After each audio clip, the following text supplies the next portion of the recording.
अतः श्री संकटनाशन गणेश स्तोत्रम्। नारद उवाच प्रणम्य शिरसा देवं गौरीपुत्रं विनायकं भक्तावासं स्मरेन् नित्यं आयुः कामार्थसिद्धये।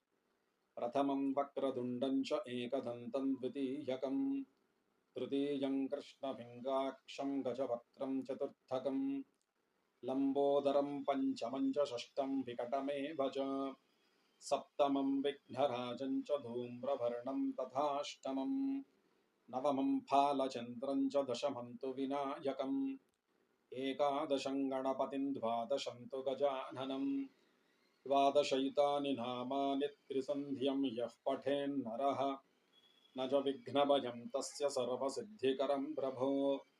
विद्यार्थी लभते विद्यां धनार्थी लभते धनं पुत्रार्थी लभते पुत्रान् मोक्षार्थी लभते गतिम्। जपेत् गणपतिस्तोत्रं षड्भिर्मासैः फलं लभेत् संवत्सरेण सिद्धिं च लभते नात्र संशयः। अष्टभ्यो ब्राह्मणेभ्यश्च लिखित्वा यः समर्पयेत् तस्य विद्या भवेत् सर्वा गणेशस्य प्रसादतः। सर्वं श्री संकटहर गणेश्वरार्पणमस्तु।